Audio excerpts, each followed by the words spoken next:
that's the nursery. Yeah. Okay. Hello. So we went live there. So if we went live over here.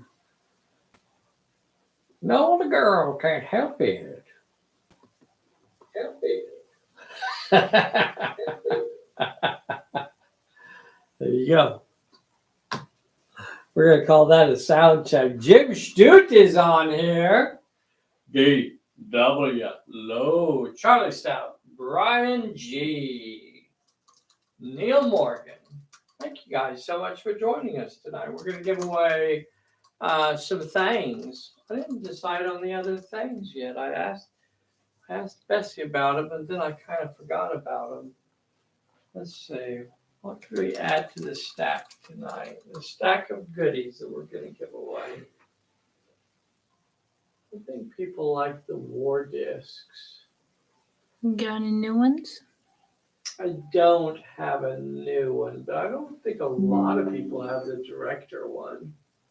So I think we could do the director. So should we combine the three, those three with three director's discs? Yeah. Or should we do, okay, so do it that way?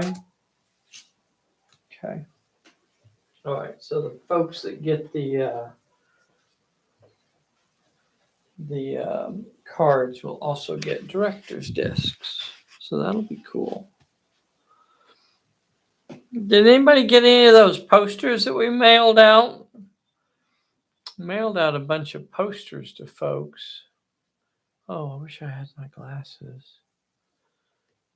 They're over there. Okay. Let's see if I can find them without my glasses.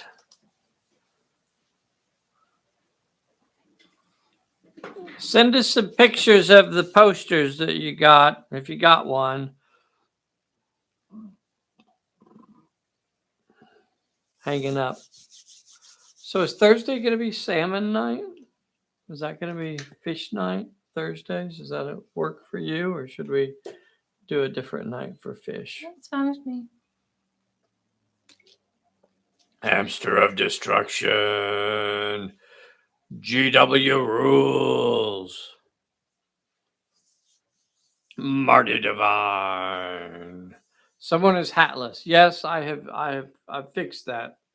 Thank you, GW. No video feed. Yeah. Maybe try hitting refresh. Have you tried shutting it off and turning it back on? That's what Bessy always tells me to do. It works 92% of the time. Great surprise. Very cool. Red Mist in Tucson, Arizona. Dennis Cross up in Kansas. Very nice. Trying to find wall space for them. So Marty Divine got some lovely posters. GW Low, mine are getting framed. We'll send pics soon. How cool is that? Charlie Stout. Had to reload the YouTube. Whoop, whoop. Don Lovejoy. Boy, I tell you what, I really screwed up poor Don Lovejoy's orders. I tell you what. I think he's currently in the win for like the most screw ups on a single order. I just practically just made up a completely different order and sent it to him. It was bad. Oh well. I made good on it and sent him the correct stuff eventually. Eventually I get around to sending the right stuff. But man, what a cluster that was. 8:01. I should be sitting down by 8:01. By 8:01, I should be sitting down.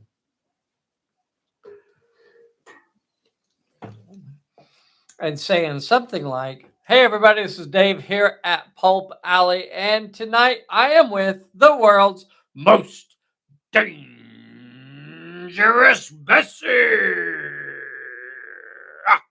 Hello. Look at that. Don't let her fool you. She's dangerous. Dangerous. Atomic body slam you. Mm. So tonight we are going to give away these three goodie things. So you're going to get a Okie June and one of the coveted director's discs. Now I know that some of you already have the director's disc. I don't think anybody's got an Okie June yet though. So that's what we're going to be giving away. And I know a lot of folks don't have the director's disc as well. And they are really handy. They're really fun to use. So we use them practically every Sunday. So Yep. don't we, Bessy? Yep. Yeah. Yeah. It's still fun to use other props and stuff too. But gosh, I don't know the last time that we actually used the megaphone. It's been a long time. It's been a while since we've used the megaphone, and I like the megaphone, and I like the little different props that folks use. But These are nice because they're compact. mm-hmm, They're easy. mm-hmm, You know, mm-hmm. cut a throat here and there. Careful, careful, Somebody lady. acts up. I don't think the safety's on. I never You work need. with the safety. Oh my gosh. World's That's most how. dangerous. That's how accidents happen right there. She had the safety off. He acts like it's the atomic body slam, but it's because I accidentally stabbed him with the war disc one time. It flung out of my hand. A horrible, terrible paper cut. So we're going to give those away tonight. We're also going to talk about the upcoming Vice Alley campaign. So I don't know how many of you are familiar with this campaign, but I think in a lot of ways, each one of our campaigns is really different. Um, Perilous Island is kind of working towards that ultimate goal of finding out what happened to the missing professor. So that's, or the Lord, what's his name? Lord, what's the name of the professor in Perilous Island? Wow, I don't remember anymore. Professor Darrow? Darrow, yeah, Professor Darrow. Or Lord Darrow. Lord Darrow. So that's the ultimate goal, is to track him down, which of course leads to a lost world, an island in the middle of nowhere where dinosaurs and undead and unspeakable atrocities still live on this island. Um, so that's kind of the Perilous Island. You kind of go through it, step by step. Tomb of the Serpent is somewhat similar, but I think once you get to that end, that chapter 3, things get a little bit different there, because you have that trip off into the desert where you have to try and go through the different campaign challenges, at the oasis and the ruins and different things like that. So not only are you having to play through the scenarios, but then you also have in between roles that your leader has to make to keep the group on the right track. Yep. And if you blow those out there, then you end up basically having to go back to Cairo and rebuild up your supplies and stuff, and then try again. Lost World of Lemuria, I think, is really cool too, because in that you're basically trying to overthrow the queen, or at least get the Queen of Lemuria to stop. I don't want to do a spoiler here, but anyway, you're trying to stop the Queen of Lemuria from doing what she's doing. And there are multiple ways that you can go about that. So you can either do it militarily, basically, raising an army and defeating her and making her, stop what she's doing. You could do it politically by getting the other lords of Lemuria on your side, or you could do it via science, which is basically finding out the secret that even she is not aware of, and then revealing that secret to her so that she stops what she's doing. So there are 3 ways in every scenario that you win, or that you complete. Then you're going to gain points in either military, political, or science, those three deals, sometimes you'll get one in this and two in this. And then once you've accumulated enough, you can stop the queen from doing what she's doing. So that one's really cool too. And it is very freeform as far as I think all of the scenarios are on the board and can be played throughout the entire scenario.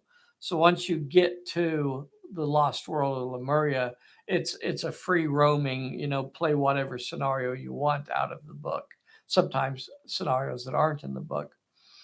Vice Alley is really neat too, because again, you're trying to defeat a big bad guy, but along the way you pick up these supporters in the form of locations that give you extra help to find out who the specter is and how to defeat him.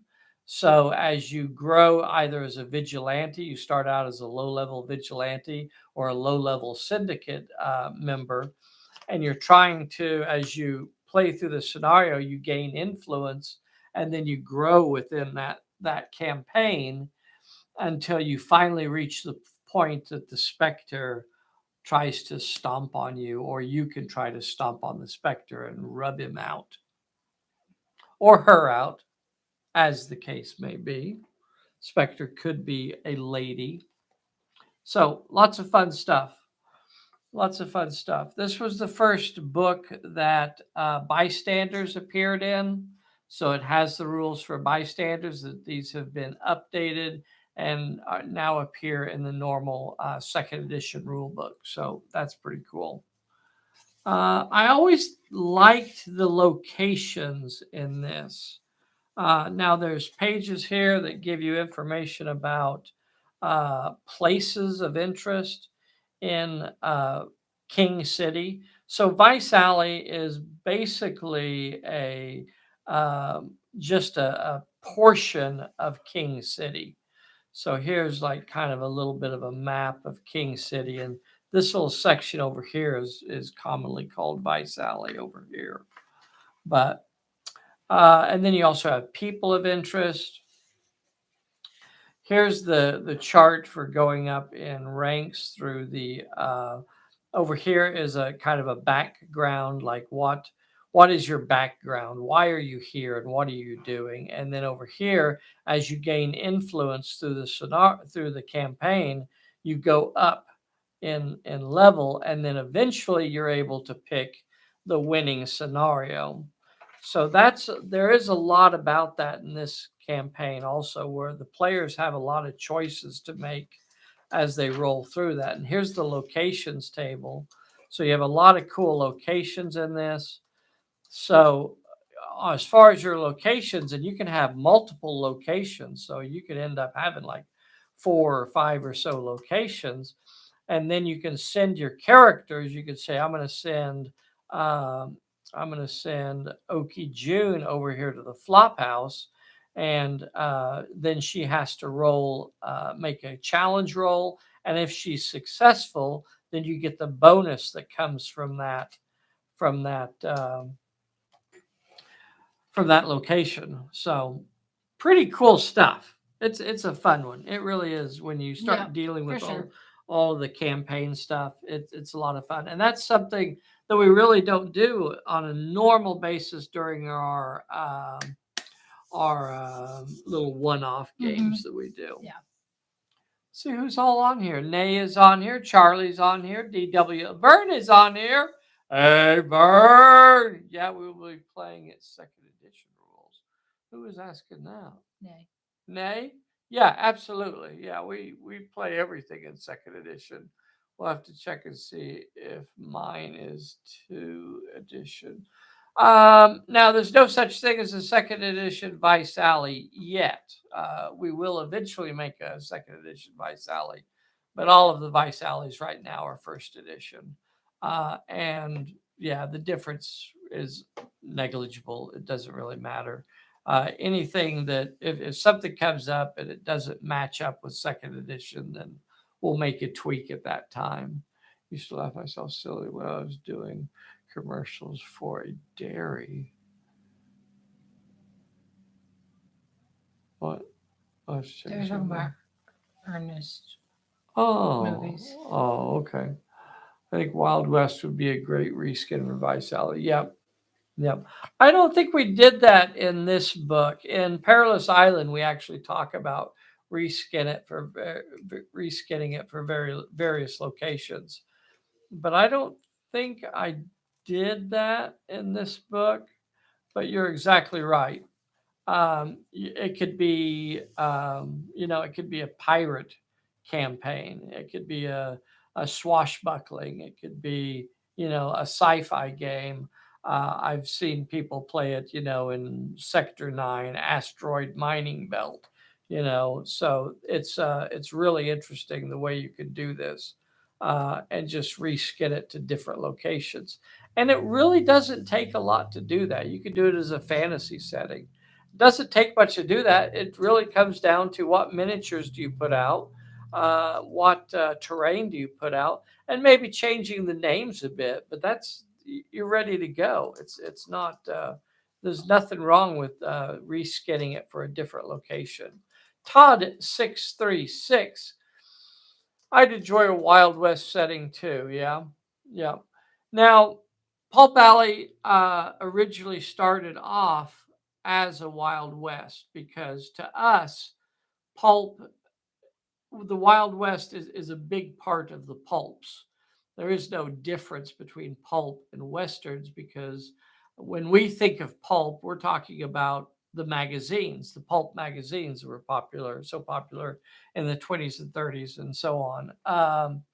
And the westerns genre was a big part of the pulps, just like the detectives, the hardboiled detectives, and the G-Men magazines, and the Lost World magazines, and the sci-fi and the horror. All of those things are pulp. And when we originally started playtesting Pulp Alley, we started with Western miniatures because that's actually what I had to play with. So we play westerns frequently using the normal Pulp Alley rules. It's made for westerns because that is pulp. Let's see what. Now, that being said, I would love to eventually do a western specific Yeah, that would be a lot of campaign. fun. Yeah. Yeah. Yeah. Because then I could focus on some of the things that I felt were too Western specific to make it into the normal book. So it may happen when we expand on the Pulp's Gadgets and Vehicles Vehicles. book. But I think it would be really fun to expand on the mount rules a little bit more.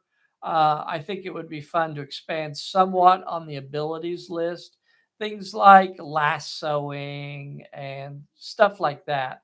Would be fun to kind of focus in on. Let's see. Can't type Bruce Willis movie Last Man Standing has gangsters in Old West Town during Prohibition. Yep. Yep, that's a lot of fun. See, a lot of people don't like that movie, but I happen to be one of them that does. I really because I get it. I get what they were trying to do, and of course, it's all based. It goes back to what for a few dollars more. It's a remake of that, which is a remake of Akira Kurosawa's. Um, uh, it's not Senjuro. Yojimbo, Yojimbo. So those are both based basically off of Akira Kurosawa's movie Yojimbo. So if you haven't seen the original, I would definitely recommend going back and watching Yojimbo. Last Man Standing is an absolute treat. Love it. Love, love Last Man Standing. And it's just silly fun to me. But then, of course, I like that series. I like the Clint Eastwood version. I like the Toshiro Mifune version. So very good stuff. Even a scenario in old Mexico, yes, yeah, you could have a scenario go down there. across the border, where yeah, they have that shootout down there because they have shootouts just constantly, crazy big shootouts that are a lot of fun. We do have a couple scenarios that may have been inspired a little bit by that stuff. If you look at Showdown in Sarita, Showdown in Sarita, if you like that sort of stuff, look at scenario of the month number something and look for what's it called? Is it Sarita Showdown? Showdown. Is it at the Crossroads or is that a Yeah, different it's Crossroads Showdown. There you go. Bessy knows. Bessy knows. So this is specifically inspired by the Bruce Willis version. Um, and it is Crossroads Showdown, also known as Showdown at the Crossroads, depending on how much room I had to type. Page 19. If I had to shorten it slightly, it's Crossroads Showdown. So page 19, Crossroads Showdown, and you even have some extra hired guns that come in and join the fight. And this is basically, you know, kind of representing that two gangs fighting over a little smuggling operation in a border town. Might sound familiar to someone who likes Last Man Standing, the Bruce Willis version. All right, boys and girls, let's do a drawing. Yeah. I think I've blathered way too much. Let's give something away. So, for those of you that don't know, I want to make sure you understand how this works. Every week during our Sunday game, I shouldn't say every week. We don't do this every week. We're doing it a lot right now because we're celebrating our 10-year anniversary. 10 years ago today, Pulp Alley was released. And so we're taking the opportunity to kind of celebrate that a little bit and do some giveaways. So when we do our giveaways, we'll normally do a secret word on Sundays. During the Sunday game, we'll do a secret word. And all you have to do if you want to be entered into the drawing is to leave a comment on that specific video that includes the secret word. And then that gets you entered into the drawing, like these names here are. There's some of them. And then if we're doing a drawing, then on Thursday, we'll draw however many names out of the hat, and they're going to get some cool little prizes. So watch on Sundays. And if for some reason you can't watch the live game, it still counts if you watch it later. In fact, as long as you get the secret word entered before the start of the Thursday night video, then we'll try to get your name included in the hat. Don't wait too long, though, because sometimes I like to take a nap. Naps are good. All right, the drawing. Name number one. So the prizes are all the same this evening. You're going to win a very rare, nobody has one of these, an Okie June card. And I wanted to tell you how you can get one of these if you don't win the drawing tonight. And not only will you get the Okie June, you'll also get a director's disc. One name, one name. Edward Hooper. Edward Hooper. Topplepot TT had a nap today. It was amazing. Oh, I love naps. Oh, I love naps. Edward Hooper, are you on here? I don't see him. I don't see him. Edward Hooper. Okay. Hey, also, if you win tonight, you got to claim your prize by sending me an email or contacting me via Facebook Messenger and including your mailing address so we know where to send this to. If you don't do that, then we won't send it out. Is there a way to purchase director's discs? There isn't at this time, Vern, but I've been thinking about putting together a little something that includes the director's discs. So tonight, I'm just giving them away. But yeah, eventually I'll figure out something to do with them, to do a little package. for it. So name number 2. Bryn Mayhew. Bryn Mayhew. Bryn, are you on here? Bryn Mayhew. Make sure you contact me and do your, let us know what your mailing address is. So there is a way. He asked about the director's disc. Is the Crossroads scenario in a specific month? Well, it is. It's in the Is it only in that? What? Is it only in that? No, you can get the digital version off of the store too. You get the digital version, and I'll tell you what month it's from. It is page 19. It looks like it would be scenario number 2, maybe.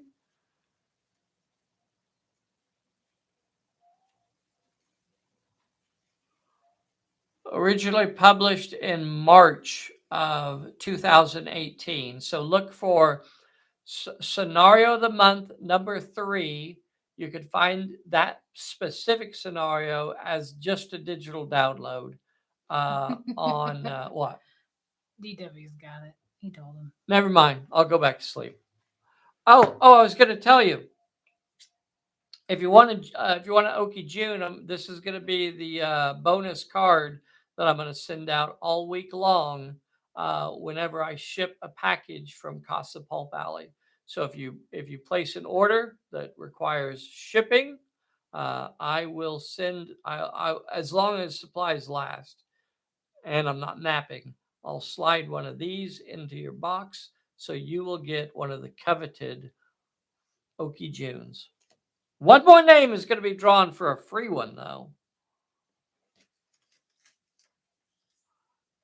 This Sunday, the Vice Alley campaign starts. Jim Stute. Who? Jim Stute. Is he still on here? No, he popped up. Jim Stute. You know he always has. I know he has a standing date on going to the theater. Some people do a highbrower things than this. Going to the theater. You do it. You do it better. Yes, the theater, darling. The theater. Those are the 3 names. Please remember to contact us and let us know where you would like these sent. Cause that's sounds good. The director's card has been great, but I have a hankering for the disc to roll dice on. Oh, we don't roll the dice on ours, but that would be cool too. Congratulations to you all. Thank you guys so much for watching this evening. Please be sure and join us on Sunday for the live game. And I don't have a whole lot of information to give you because I haven't confirmed who the contestants will be on Sunday. But on Sunday, it's going to be 2 of our players. So we have 4 different players. We have Nay, who's on here. We have DW Lowe, who's on here. We have Chris Girardi, who's also playing, and we have David Meisner. Why do I always forget somebody? David Meisner is the 4th one. So basically, boys and girls, when I sent out the message and said, "Hey, we'd like to know who wants to play in this," we basically took the first 4 people. Yep. That's how they were selected. I say they were selected. They weren't really selected. They just put up their hands because that's how it works, right? First 4. Who do I have some volunteers? Everybody else steps backwards. And those were the 4 that stood their place and did not step backwards. So Nay, DW, Chris Girardi, and David Meisner, my neighbor across the street. So we will see you hopefully on Sunday. We do a live game every Sunday morning, 10 a.m. Central Time. I hope you'll join us then. Bessy, play us out of here.